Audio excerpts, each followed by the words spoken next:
할렐루야, 반갑습니다. 오늘 수요예배 오신 여러분들을 환영하고 축복합니다. 다 같이 기도하고 우리 하나님께 예배드리도록 하겠습니다. 하나님 아버지, 참으로 감사를 드립니다. 우리에게 예배가 있어서 하나님 앞에 나아갈 수 있어서 참으로 감사를 드립니다. 오늘 수요일 저녁에 각 가정에서 드려지는 이 예배를 통해서 우리 하나님만 영광 받아주시고 우리에게 한없는 기쁨과 은혜가 충만케 되는 귀한 시간 되게 하여 주시옵소서. 말씀을 통해서 하나님의 음성을 듣게 하시고 또한 순종함으로 나아가는 귀한 믿음의 식구들이 되게 하여 주실 줄 믿사오며 살아계신 예수님의 이름으로 감사하며 기도드렸습니다. 아멘. 아멘. 다 같이 우리 기쁨으로 하나님께 찬양 드리도록 하겠습니다. 주님의 영광 나타나셨네. 주님의 영광 나타나셨네.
마지막으로 찬양으로 고백합니다. 신실하신 주 내 아버지여 늘 함께 계시니 두려움없는 그 사랑 영창고 날 지키시며 어제나 오늘 한결같네 오 신실하신 주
시간에 다 같이 기도하기 원합니다. 그렇습니다. 우리 하나님은 신실하신 하나님이세요. 오늘도 우리 가운데 은혜를 주시기 원하시는 그 하나님, 그 하나님 앞에 은혜를 구하며 자비를 구하며 나아가는 귀한 시간 되게 해달라고 다 같이 주님의 이름 한번 부르고 기도합니다. 주여, 하나님 아버지, 이 시간에 신실하신 주님을 찬양합니다. 아버지 하나님, 그 하나님께서 우리에게 아버지 오늘 이 저녁을 통하여 은혜를 주시기 위해서 우리를 불러주셨는데, 아버지 하나님, 예배 가운데 나아가는 모든 심령들 가운데 하나님의 충만한 은혜가 아버지 부어지게 하여 주시고, 하나님의 음성을 듣게 하여 주시고, 하나님 앞에 아버지 하나님 내가 정말 정직하게 반응하며 아버지 하나님 그 은혜를 간구하는 우리들 되어질 수 있도록 인도하여 주시옵소서. 아버지 하나님, 주여 이 시간에 아버지 한 영혼이라도 그냥 아버지 험난한 마음으로 가지 않게 도와주시고, 아버지 우리 하나님께서 채워주시고, 아버지 하나님 감격해 하시고, 아버지 하나님 주님을 만나는 귀한 시간 되게 하여 주시옵소서. 아버지 하나님 감사와 영광 올려드립니다. 모든 주님 드리겠습니다.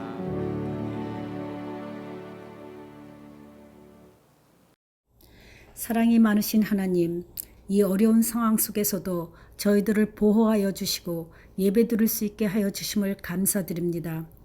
그러나 저희들 연약하여 두려움과 걱정으로 많이 나태해지고 주님을 온전히 바라보지 못했음을 고백합니다.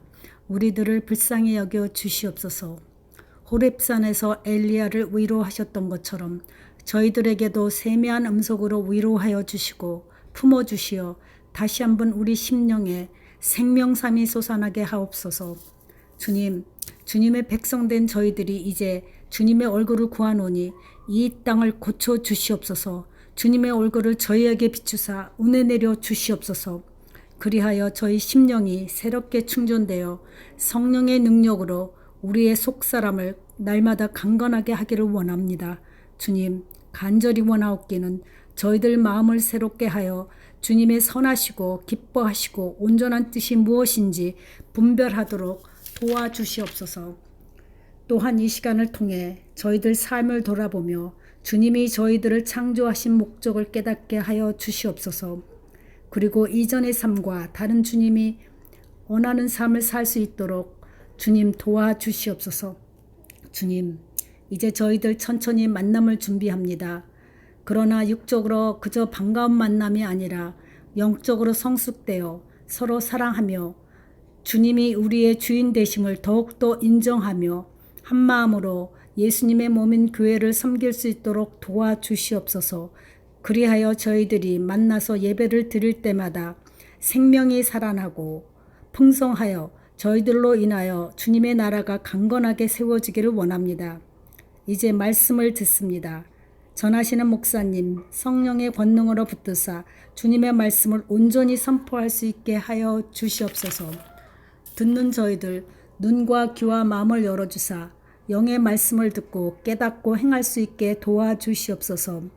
우리를 향한 주님의 사랑은 재앙이 아니여 평안이라 장래의 소망을 주려 하신다는 주님, 이제 주님의 주실 소망을 기대하며 이 모든 말씀을 예수님 이름으로 기도드립니다. 아멘.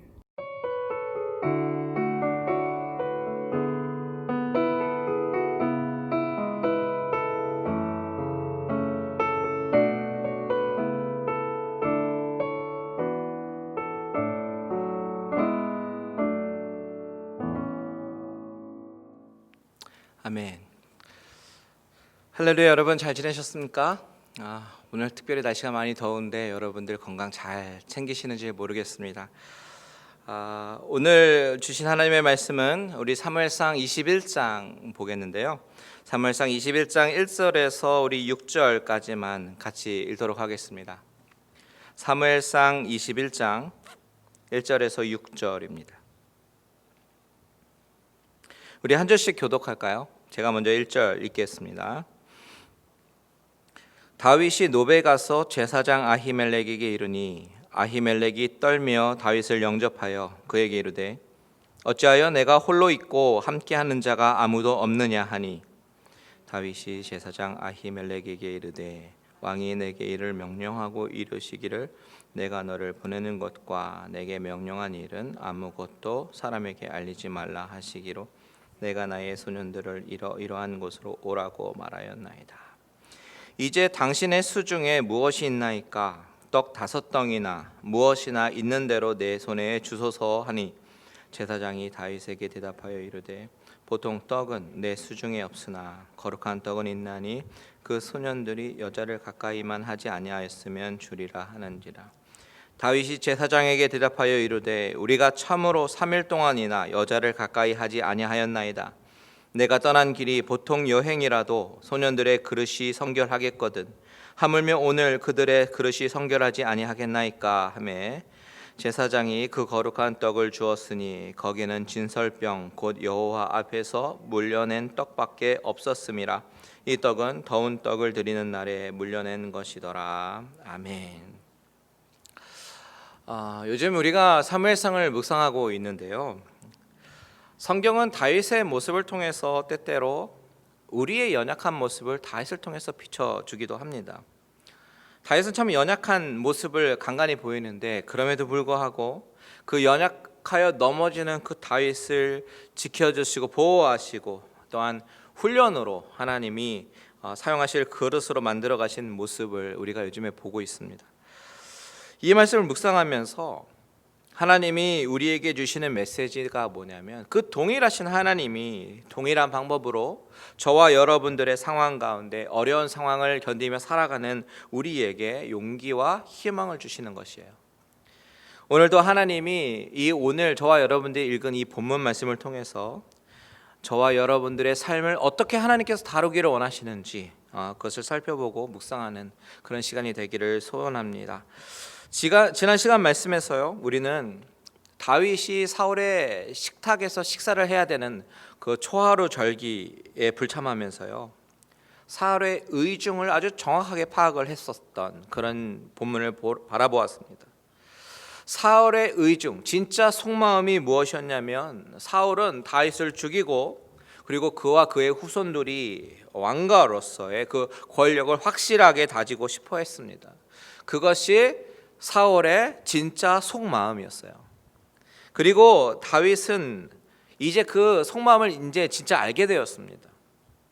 다윗은 그 사실을 확인하고서는 이제는 너무나도 절친이었던 요나단과 슬픔의 작별 인사를 나누고요. 이제 본격적으로 사울로부터 피신해서 도망하는 처지에 놓이게 되는 것입니다. 오늘 읽은 사무엘상 21장부터 사울이 죽게 되는 31장까지 다윗은 본격적으로 이제 도피 생활을 시작하게 됩니다. 여러분, 이 도피 기간을 통해서 하나님이 훈련시키시고 다루시려고 하는 그런 다윗의 연약한 모습이 어떤 모습일까요? 다윗이 원래 어떤 사람이었습니까? 용감한 사람이었잖아요. 맹수로부터 양을 지키던 그런 소년이었습니다. 또 하나님을 너무나도 사랑했던 사람이었습니다. 그래서 하나님을 항상 찬양하면서 시편을 짓고 노래했던 사람이었습니다. 그리고 또 다윗은 어떤 사람이었냐면 하나님을 그렇게 사랑하고 의지했는데 그 하나님을 욕하고 조롱하는 그 블레셋 장수 골리앗을 하나님이 함께 하신다라는 그 확신에 찬 믿음으로 무찔렀던 사람입니다. 믿음의 사람이었고 용감했던 사람이었고 그리고 하나님을 너무나도 사랑했던 사람이었어요. 다윗의 마음은 순수하고 깨끗했고 마치 투명한 유리잔처럼 그런 심성을 가진 사람이었습니다. 무엇보다도 하나님을 너무나도 사랑했던 그런 사람이었습니다. 그것이 다윗이에요. 그 모습이. 그래서 하나님은 다윗을 사울에 이어서 이스라엘 둘째 왕으로 낙점하시고요, 사무엘을 통해서 기름 붓게 하셨습니다. 그랬던 다윗인데, 그랬던 다윗이 영적인 전성기가 꺾이고 충만한 기쁨이 없어지고 지금은 죽음의 두려움에 휩싸여 가지고요 도망하는 도망자 신세가 되었습니다. 현실 앞에 부딪힌 그런 삶의 어려움 앞에 두려워하고 낭망하는 그런 모습입니다. 사울이 자신을 이처럼 죽일 거라는 사실을 확인하고 나서부터는 기도의 자리고 뭐고 눈에 안 들어오고요, 하나님과 교통하고 소통했던 그런 라마나요스를 떠나서 자기 살 길을 찾아서 도망하는 모습을 우리에게 보여줍니다. 이 도망하는 모습을 통해서 오늘 하나님이 우리에게 주시는 메시지가 무엇일까요? 우선 1절을 다 같이 한번 볼까요? 1절 다 같이 읽겠습니다. 시작. 다윗이 노베 가서 제사장 아히멜렉에게 이르니 아히멜렉이 떨며 다윗을 영접하여 그에게 이르되 어찌하여 내가 홀로 있고 함께 하는 자가 아무도 없느냐 하니. 자, 다윗은 노비라는 지역에 갔습니다. 그 노비라는 지역이 어떤 지역이냐면 예루살렘에서 동쪽으로 한 2.5마일 정도 떨어진 지역인데요. 주로 제사장들이 많이 거주하던 도시였습니다. 그래서 사무엘상 22장에 보면요, 19절에 보면 이런 얘기가 있어요. 노베에 대해서 어떻게 설명하냐면 제사장들의 성읍 놉이라고 얘기하고 있습니다. 원래는 실로가 성소가 있었던 곳이잖아요. 사무엘이 실로에서 자랐고, 그리고 선지자였던 엘리, 그리고 그의 두 아들 홈리와 비느하스가 다 실로에서 자랐습니다. 그런데 그곳에서 하나님께서 진노하셔서 하나님의 법궤를 빼앗기게 하셨습니다. 블레셋이 가져갔죠. 그때 제사장들이 에봇과 함께 노브로 이동한 것으로 추정합니다. 그래서 지금은 노베 성소가 있고 제사장들이 그곳에서 지내는 거예요. 자, 다윗이 지금 피신해서 노브로 갔습니다. 노브로 갔다. 이것은요, 아마도 다윗의 마음속에서는 그곳이 가장 안전하다라고 판단이 되었기 때문에 그곳으로 간 것일 거예요. 왜냐하면 성소잖아요. 성소는 사람을 살리는 곳이 성소입니다. 그 당시 억울한 일을 당한 사람은요, 얼른 성소로 뛰어들어가서 제단의 뿔을 잡게 되면 죽이지 못하게 되어 있습니다. 지금 다윗이 도망하여 피하려고 하는 대상은 그 당시 이스라엘에서 가장 권력자였던 권력자였고요. 그리고 또 이 권력만 갖고 있는 것이 아니라 그 권력을 가지고 다윗을 꼭 죽여야겠다라고 마음먹은 다짐한 그런 사람입니다. 사울이 그래요. 그러면요, 사실 게임 끝이죠. 가장 높은 권력자가 죽이기로 작정을 했으면요, 그 손길에서 벗어나기 힘들어요. 그렇기 때문에 다윗의 마음이 너무나 힘이 드는 것입니다. 상대방은 군사도 있고 무기도 있고 정보력도 있습니다. 그런데 다윗은 가진 것이 아무것도 없어요. 이것은 대적할 수 있는 상대가 안 됩니다. 게다가 더 중요한 것은 뭐냐면 상대방 사울은요, 하나님이 기름을 부어서 세운 왕이다라는 생각이 다윗의 머릿속에 꽉 박혀 있어요. 하나님의 권위를 인정하는 이 다윗이, 그런 그에게 있어서 사울은 싸울 대상이 아닙니다. 지금 할 수 있는 것이라고는 도망치는 것밖에 없는데 그나마 가장 안전한 곳은 성전이다라고 생각했던 것입니다. 그래서 제사장들이 있는 노브로 갔는데 나중에 알게 된 것은 그것도 결코 안전한 곳이 아니었다라는 것을 깨닫습니다. 왜냐하면 그곳에도 이미 사울의 사람이 있었기 때문이죠. 7절 보세요. 그 말이 잠깐 있는데 7절 보면 그날에 사울의 신하 한 사람이 여호와 앞에 머물러 있었는데 그는 도액이라 이름하는 에돔 사람이요 사울의 목자장이었더라. 도액이라는 사울의 측근이 거기에 있었습니다. 물론 다윗을 잡으려는 목적으로 거기 있었던 것은 아니었어요. 7절에 보면 여호와 앞에 머물러 있었다. 여호와 앞에 머물러 있었다라는 표현으로 미루어 보면 어떤 다른 이유가 있었던 것 같아요. 서원을 한다든지 아니면 예배를 드린다든지 그런 이유로 있었던 것 같아요. 그런데 나중에 이 도액이 지금부터 벌어지는 모든 일들을 목격하고 사울에게 전하게 되는 그 전달자 역할을 하게 됩니다. 그래서 사울은 나중에 도액을 시켜가지고 그 노베에 있는 사울을 숨겨주고 도와준 노베에 있는 제사장을 85명을 죽이게 됩니다. 이것이 이제 22장의 이야기인데요. 다윗이 사울의 눈을 피해서 하나님께 예배하는 성소가 있는 곳, 제사장이 있는 곳 노브로 갔을 때는 이 일을 전혀 상상하지도 못했을 것입니다. 그곳으로 그냥 달려갔어요. 왜냐하면 그것이 현재는 가장 안전하다라고 판단되었기 때문이죠. 그때 노베 제사장 아히멜렉을 만나게 되는데 1절 보십시오. 아히멜렉이 떨며 다윗을 영접하여 라고 쓰여 있습니다. 떨면서 영접합니다. 두려워 떨면서 영접해요. 왜 아히멜렉이 떨었겠습니까? 말하자면 지명수배자가 온 거죠. 지명수배자가 내 집에 들어오니까 아히멜렉도 알았을 것입니다. 돌아가는 소문 다 듣고 사울이 다윗을 잡으려고 한다는 것, 죽이려고 한다는 것 알고 있었습니다. 그래서 떨고 있는 거예요. 혹시나 내가 사울로부터 불이익을 받게 될까 봐. 여러분, 이 1절에서 묘사하고 있는 이 몇 마디로 우리에게 보여주는 것이 있는데요, 다윗이 노브로 갔다, 그런데 제사장이 두려워한다, 이 묘사로 우리에게 보여주는 사실은 다윗이 그동안 생각했던 그 안전한 장소가 그곳이 아니었다라는 사실입니다. 다윗은 앞으로 자신이 피할 곳, 자신이 생각할 때는 안전하다라고 생각하는 모든 곳을 찾아서 이리저리 헤매면서 숨어 지내게 되는데요, 그런데 그 모든 곳, 안전한 곳이라고 생각하는 모든 장소가 사실은 진짜 안전한 곳이 아니었습니다. 성경이 이런 묘사들로 우리에게 보여주는 것은 진짜로 안전한 곳은 어디인가? 진짜로 안전한 곳은 어떤 특정한 장소가 아니라 하나님과 동행하는 곳이 안전한 곳임을 알려주고 있는 것입니다.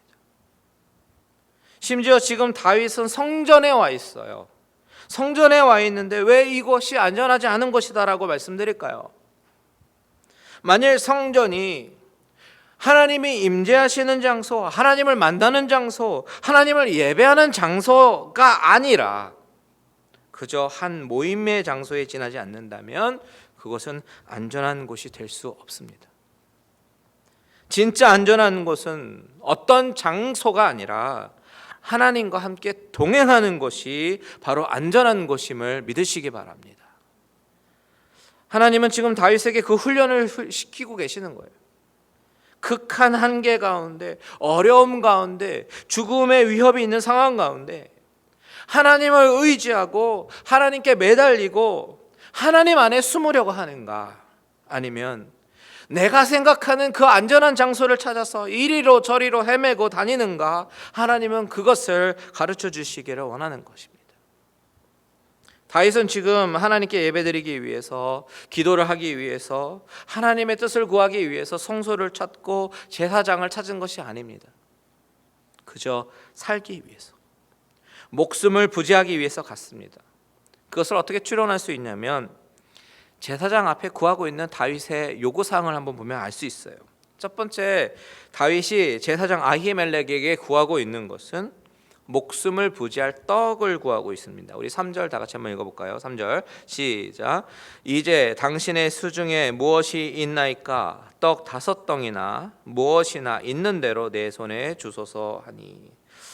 다윗은 지금 사울의 눈을 피해서 달려오면서 아무것도 먹지 못하고 그저 1시간이라도 단축할까 해서 최선을 다해서 달려왔을 것입니다. 중간에 힘들어서 쉬지도 못하고 달려왔을 거예요. 게다가 좋은 길로 다니지도 못합니다. 사람들이 잘 다니지 않는 그런 험한 산이나 골짜기나 아니면 바위 뒤틈으로 몸을 숨겨가면서 여기까지 왔을 것입니다. 그러니 당연히 기진맥진이겠죠. 에너지가 바닥입니다. 그러면 허기가 져서 어떤 음식이라도 빨리 먹고 싶어 할 거예요. 그리고 휴식을 취하고 싶을 것입니다.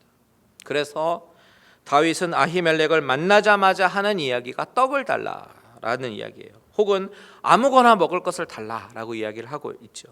많이 배가 고픈 것 같습니다. 성전에 온 목적이 하나님을 만나고 예배하기 위해서가 아니라 자신의 목숨을 부지하기 위해서 온 것임을 보여주는 대목입니다. 게다가 성전에 온 사람이 자신의 목숨이 위태로울까 봐 나중에 거짓말도 합니다. 1절에 보면 아히멜렉이 다윗에게 이제 떨면서 영접하면서 뭐라고 얘기하냐면 어찌하여 내가 홀로 있고 함께하는 자가 아무도 없느냐라고 물어봅니다. 그때 다윗의 대답이 아주 기가 막혀요. 우리 2절 한번 보세요. 2절 같이 읽습니다. 시작. 다윗이 제사장 아히멜렉에게 이르되 왕이 내게 이를 명령하고 이르기를 내가 너를 보내는 것과 내게 명령한 일은 아무것도 사람에게 알리지 말라 하시기로 내가 나의 소년들을 이러이러한 곳으로 오라고 말하였나이다. 자, 다윗의 말은 사울 왕이 자신에게 중요한 뭔가 좀 기밀스럽고 암행어사 같은 그런 중요한 일을 맡겼는데 너무나도 비밀스럽게 해야 되는 일이기 때문에 대놓고 사람들과 함께 우르르 몰려다닐 수 없었다라는 것이죠. 그러면서 아무에게 말하지 말라고 사울 왕이 말씀하셨기 때문에 자신들이 데리고 다닌 소년들에게 언제 어디서 어떻게 만나자라고 약속을 하고 왔다라고 이야기를 합니다. 철저한 거짓말입니다. 여러분, 이 장면에서 성경은 우리에게 또 하나의 메시지를 던져줍니다. 그건 뭐냐면 바로 인간의 연약함입니다. 우리는 궁지에 몰리면 거짓말을 하곤 합니다. 이 세상에서 거짓말 안 하고 사는 사람 있을까요? 거짓말을 안 하려고 노력하는 사람은 있어도 한 번도 거짓말을 안 한 사람은 없을 거예요. 사람은 궁지에 몰리면요, 나도 모르게 거짓말로 그 상황을 모면하려고 합니다. 왜요? 두려우니까요. 거짓말이라고 하는 것은 상대방을 속이기 위해서 하는 말이 거짓말입니다. 진실되지 않는 말이 거짓말이에요. 이것은 꼭 언어로 표현되지 않는다 하더라도 거짓 행동으로 거짓말을 할 수도 있고 거짓 눈빛, 거짓 표정으로도 거짓말을 할 수 있습니다. 진실을 감추려고 하는 것이죠. 늘 문제는 여기서부터 시작된다라는 것을 우리는 너무나도 잘 알면서도 우리는 또 여지없이 궁지에 몰리면 거짓과의 또 싸움을 시작합니다. 이것이 인간이 악해서 거짓말을 하는 것이 아니라 인간이 연약해서 거짓말을 하는 거예요. 물론 악하게 태어나서 죄성을 가지고 죄를 짓지만 인간은 이렇게 늘 연약한 존재이다라는 것을 성경은 다윗의 모습을 통해서 우리에게 보여줍니다. 사실 아히멜렉 앞에서 사울이 나를 비밀 특사로 보낸 것이에요 라고 말했을 때 그것은 그나마 사실은 덜 비참한 이야기인데요. 21장 후반부에 가면 다윗은 노베에서 이제 도망해 나와서 어디로 갔냐면 가드 땅으로 가는 모습이 나옵니다. 가드 땅은 블레셋 땅이에요. 국경을 넘어간 것이죠. 골리앗의 고향입니다. 왜 가드 사람 골리앗이라고 얘기하잖아요. 다윗이 그곳으로 넘어간 이유는 그곳에서는 나를 알아볼 사람이 없겠지라는 철저한 계산에 의해서 가게 된 것입니다. 그런데 그곳에 넘어가자마자 사람들이 알아보기 시작합니다. 사울은 천천히요 다윗은 만만이다 라고 노래했던 그 여인들의 노래가요 그 지방까지 넘어가서 그곳 사람들도 그 노래를 부르고 있어요. 그리고 그 사람들이 이미 다윗이 다음에 이스라엘 왕이다라는 것까지도 알고 있었습니다. 11절에 보면 그 땅의 왕 다윗이 아니냐라고 알아봅니다. 그때 다윗은요 자신의 계산과는 전혀 다르게 상황이 돌아가는 것을 보면서 당황해서 어떻게 행동하냐면 얼른 미친 척을 합니다. 침을 질질 흘리고 대문짝에 그냥 그적거립니다. 이 모든 것이 거짓말이고 연기입니다. 왜요? 궁지에 몰리니까요. 살아야 하는데 죽을 것 같으니까 거짓말을 하고 거짓 행동을 합니다. 속이려고 합니다. 블레셋 사람들 앞에서 침을 질질 흘리면서 미친 척을 하고 그런 다윗의 마음은 얼마나 비참하고 처참할까요? 이 모든 것이 인간이 얼마나 연약한지를 보여주는 장면들입니다.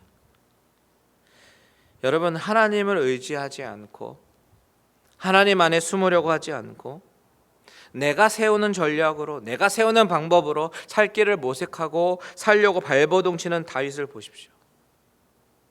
바로 저와 여러분의 모습입니다.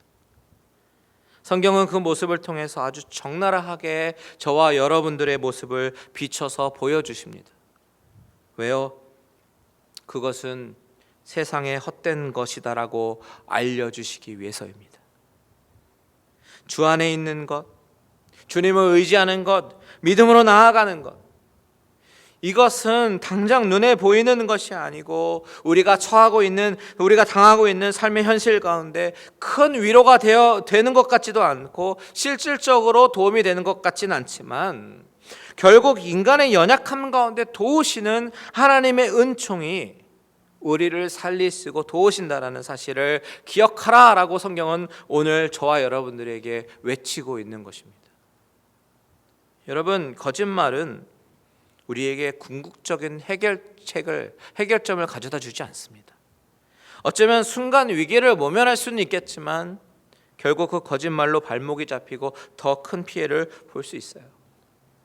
그런데 여러분, 오늘 본문에서 성경은 다윗의 연약함을 보여주면서 끝나는 것이 아니라 하나님은 어떤 하나님이신가? 바로 긍휼과 자비의 하나님이심을 동시에 보여주고 계시고 그것을 통해서 우리를 위로하고 계심을 우리는 또한 보아야 합니다. 자, 본문을 계속해서 보면요, 다윗이 이제 제사장 아히멜렉에게 떡을 구했습니다. 그랬더니 제사장이 뭐라고 얘기합니까? 4절 다 같이 읽겠습니다. 시작. 제사장이 다윗에게 대답하여 이르되 보통 떡은 내 수중에 없으나 거룩한 떡은 있나니 그 소년들이 여자를 가까이만 하지 아니하였으면 주리라 하는지라. 보통 떡은 없고 거룩한 떡은 있다라고 얘기를 하고 있습니다. 바로 진설병입니다. 진설병은 성소에 두는 거룩한 떡이잖아요. 율법에 보면 그 진설병은 일반인이 먹을 수가 없습니다. 오직 아론과 그의 후예들만 먹을 수 있는 떡이에요. 즉 제사장만 먹을 수 있는 떡입니다. 그런데 제사장이 그 떡을 내어줍니다. 여기서 우리가 생각해 보아야 될 것은, 그렇다면 다윗과 아히멜렉은 지금 율법을 범하고 있는 것이에요. 성소의 거룩한 것을 먹었습니다. 그런데요, 놀라운 것은 훗날에 예수님이 이 장면을 언급하십니다. 마태복음 12장인데요. 우리 한번 찾아서 읽어보겠습니다. 마태복음 12장 1절에서 7절 한번 같이 읽어보겠습니다. 마태복음 12장 1절에서 7절 제가 읽어드릴게요. 그때 예수께서 안식일에 밀밭 사이로 가실새 제자들이 시장하여 이삭을 잘라 먹으니 바리새인들이 보고 예수께 말하되 보시오, 당신의 제자들이 안식일에 하지 못할 일을 하나이다. 예수께서 이르시되 다윗이 자기와 그와 함께한 자들이 시장할 때에 한 일을 읽지 못하였느냐. 자, 보십시오. 주님이 말씀하시잖아요. 다윗이 자기와 그 함께한 자들이 시장할 때에 한 일을 읽지 못하였느냐. 자, 계속해서 있습니다. 계속해서 그가 하나님의 전에 들어가서 제사장 외에는 자기나 그와 그 함께한 자들이 먹어서는 안 되는 진설병을 먹지 아니하였느냐. 또 안식일에 제사장들이 성전 안에서 안식을 범하여도 죄가 없음을 너희가 율법에서 읽지 못하였느냐. 내가 너희에게 이르노니 성전보다 더 큰 이가 여기 있느니라. 나는 자비를 원하고 제사를 원하지 아니하노라 하신 뜻을 너희가 알았더라면 무죄한 자를 정죄하지 아니하였으리라. 우리 7절 다시 한 번만 같이 한번 읽겠습니다. 시작. 나는 자비를 원하고 제사를 원하지 아니하노라 하신 뜻을 너희가 알았더라면 무죄한 자를 정죄하지 아니하였으리라. 아멘. 자, 주님이 지금 언급하신 말씀이 오늘 우리가 보고 있는 이 사무엘상 21장의 말씀이에요. 주님의 그 말씀은 성소에서 그 떡을 요구하고 있는 다윗에게 제사장들 외에는 먹어서는 안 되는 그 떡을 아히멜렉의 손을 통해서 주셨다. 아히멜렉의 손을 들어주시는 장면이죠. 그가 옳았다. 사랑이 옳았다. 자비가 옳았다라는 말씀입니다. 율법적으로 보면 너무나도 잘못된 행동이죠. 그런데요, 하나님의 법은 그 율법보다 우선적인 가치는 바로 배고픈 사람을 먹여서 살리는 그 생명을 살리는 법이다라는 것이. 정죄보다는 자비와 사랑이 우선시되는 것이 바로 하늘나라의 법칙이다라는 것입니다. 여러분, 이것이 바로 오늘날 교회의 중요한 기능이어야 합니다. 율법의 잣대로 판단하기보다는 사랑으로 생명을 살리는 일에 우선이어야 하는 것이에요. 잘 보십시오.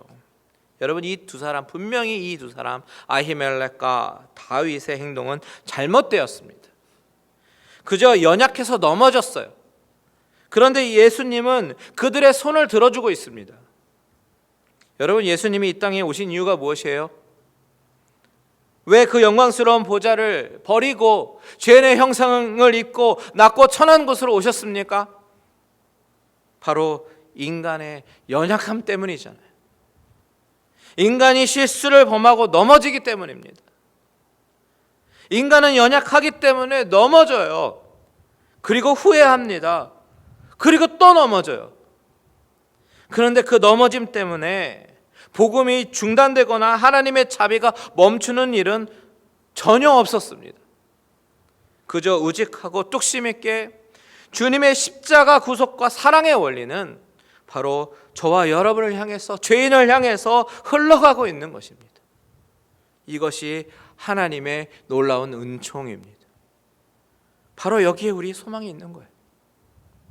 우리는 분명히 연약하지만 그럼에도 불구하고 그런 연약한 인간을 향해서 자비와 은혜를 베푸시는 그 하나님을 우리는 기억해야 합니다. 오늘 우리가 이 말씀을 보면서 우리의 연약함을 다시 한번 발견하게 되기를 바랍니다. 다윗의 모습 가운데 우리가 살 길을 찾아 헤매지만 거짓말도 하고 미친 척도 하고, 하지만 그것이 우리의 살 길이 아니라 우리를 위해서 돌아가신 예수 그리스도를 붙잡고 그와 동행하는 것이 우리가 사는 방법임을 믿으시기 바랍니다. 또한 기억하셔야 하는 것은 교회의 기능이 바로 사람을 살리는 기능이 되어야 한다라는 것이에요. 의로움에 사로잡혀서 남을 정죄하고 판단하는 것이 아니라 사람을 세우고 살리고 하나님을 만날 수 있도록 도와주는 곳이 바로 교회라는 사실입니다. 마지막으로 기억하셔야 하는 것은 우리의 연약함 가운데 하나님의 자비와 은총을 기억하시기 바랍니다. 그래서 하나님께 늘 감사하고 감격하면서 그분께 순종하며 나아가시는 저와 여러분들 되시기를 주님의 이름으로 축원드립니다. 다 같이 찬양하고 기도하겠습니다. 오 신실하신 주 찬양하고 다 같이 기도하겠습니다.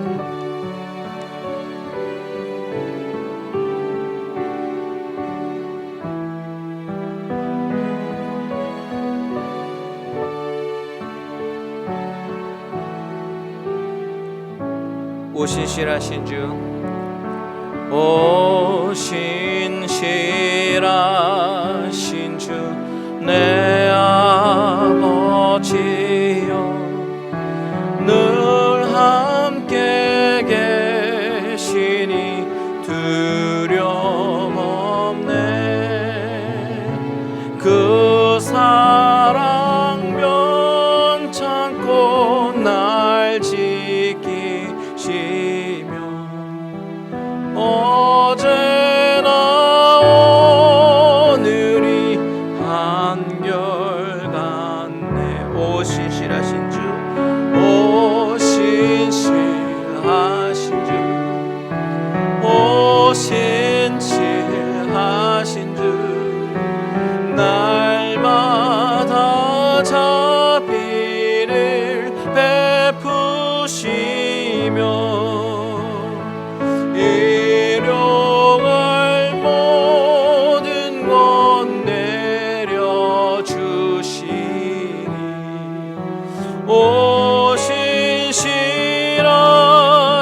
주, 나의 구 3절입니다. 내 죄를 사하여, 내 죄를 사하여 아리하시고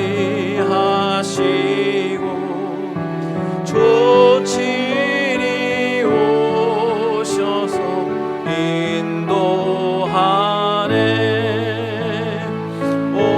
오늘의 힘내고 내일의 소망, 주만이만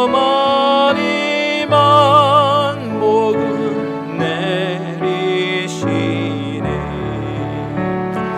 오 신실하신 주, 오 신실하신 주, 날마다 자비를 베푸시며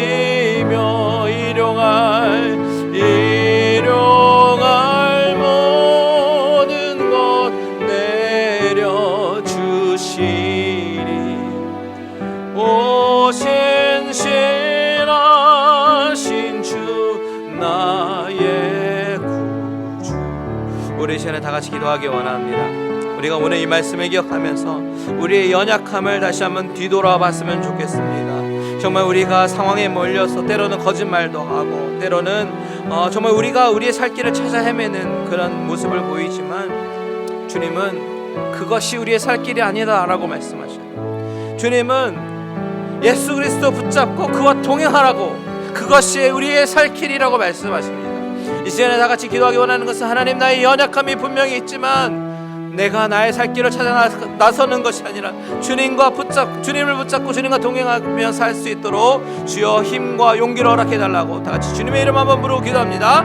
주여, 하나님 아버지 감사합니다. 아버지, 이 말씀을 통해서 우리가 얼마나 연약한 죄인임을 아버지 깨닫게 하여 주심을 감사를 드립니다. 아버지 하나님, 그렇습니다. 우리가 아버지 하나님 정말 거짓으로 살고 아버지 하나님 남들을 속이려고 하고 궁지에 몰리며 다시 한번 그 위기를 모면하기 위하여 거짓 행동으로 위선으로 살아가는 우리의 연약한 모습을 발견하게 됩니다. 아버지, 하지만 아버지 하나님, 그런 다윗조차도 하나님께서 아버지 하나님 베푸시고 은혜를 허락하여 주셨던 것처럼 우리 삶 가운데도 우리 하나님께서 은총 허락하여 주시고 다시 한번 회복시켜 주시고, 내가 아버지 헛된 것을 붙잡고 나아가는 것이 아니라 아버지 영원한 반석이신 예수 그리스도를 붙잡고 그분과 동행하며 말씀 안에서 살기에 힘쓰며 나아가는 우리들의 모습 되어질 수 있도록 주님 인도하여 주시옵소서. 아버지 하나님, 갈릴리 은혜교회 모든 성도님들을 주님께서 아버지 기억하여 주시고 붙잡아 주셔서 이들이 아버지 이 험한 세상에서 살면서 넘어지고 때로는 다칠지라도 하나님 다시 한번 이렇게 세워주시고 하나님께서 주시는 힘과 용기를 가지고 나아가기에 부족함이 없는 우리 모든 성도님들 되어질 수 있도록 주님 인도하여 주시옵소서. 하나님 붙잡기 원합니다. 하나님 동행하기 원합니다. 예수님의 이름으로 기도합니다. 우리 계속해서 기도합니다. 우리 이 시간에는 우리 갈릴리 은혜교회를 위해서 다 같이 중보하며 기도합시다. 교회가 해 나가야 될 것은 생명을 살리는 것이 있습니다. 우리가 이 지역에 있는 죽어가는 영혼들에게 예수 그리스도의 살아있는 복음을 전하고 또한 선교지를 통해서 생명의 역사가 일어나는데 귀하게 쓰임받는 그런 교회가 되게 해달라고 다 같이 주님의 이름 한번 부르고 기도합니다. 주여, 하나님 아버지, 이 시간에 우리 갈릴리 은혜교회를 위하여 기도합니다. 하나님이 세우신 목적, 아버지 하나님 주신 그 비전을 따라서 아버지 지역에 아버지 하나님 복음도 듣지 못하고 죽어가는 영혼들에게 아버지 하나님 복음을 제시하며 그들에게 구원의 방주의 역할을 하며 아버지 하나님 또 선교지에 아버지 우리가 할 수 있는 후원과 선교 사역을 통해서 아버지 하나님 하나님의 나라가 확장되는 일에 우리 교회를 사용하여 주시옵소서. 하나님이 아버지 우리 교회를 세우신 목적이 바로 아버지 하나님 생명을 살리는 일에 아버지 힘쓰라고 세우신 줄 믿사오니 아버지 갈릴리 은혜교회를 통하여 하늘나라가 확장되는 것을 보게 하시고 우리가 마음을 모아 합하여 아버지 하나님 정말 한 생명이라도 귀하게 살리기에 부족함이 없도록 아버지 정련하는 우리들 모습 되을 수 있도록 주님 인도하여 주시옵소서. 아버지 감사합니다. 우리 마지막으로 기도합니다. 우리가 이제 곧 다시 모여서 드릴 우리 회중 예배를 위해서 기도할 때에 하나님, 우리가 모여서 예배 드릴 때에 어떤 사고도 우리에게 없게 하시고 하나님이 정말 기쁘게 영광 받아 주시는 그런 참된 예배가 드려지는 그런 예배가 될 수 있도록 해달라고, 우리 교회를 안전하게 지켜주시고 우리 교인들 한 사람 한 사람 다 지켜달라고 다 같이 주님의 이름 한번 부르고 기도합니다.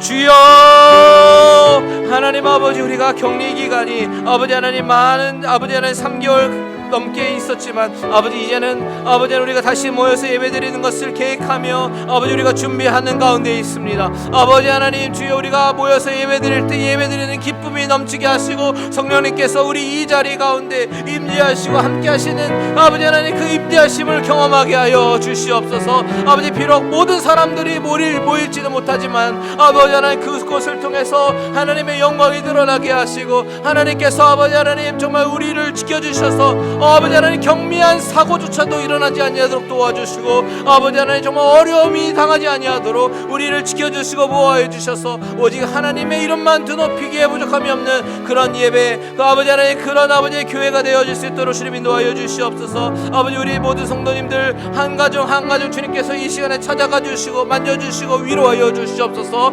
아버지 하나님, 경제적으로 힘든 가정들이 있습니다. 아버지 하나님 여러 가지 일로 힘든 아버지 하나님 가정들, 아버지 하나님 삶에 아버지 하나님 무거운 아버지 돌덩이 같은 것들을 지고 가는 우리 교인들 가운데 아버지 하나님께서 함께하여 주셔서 위로하여 주시고 아버지 산소망 되신 주님이 아버지의 소망을 허락하여 주시고 아버지 다시 한번 일어날 힘을 허락하여 주셔서 하나님을 늘 찬양하고 경배하며 나아가기 부족함이 없는 우리들 되어질 수 있도록 주님 인도하여 주시옵소서.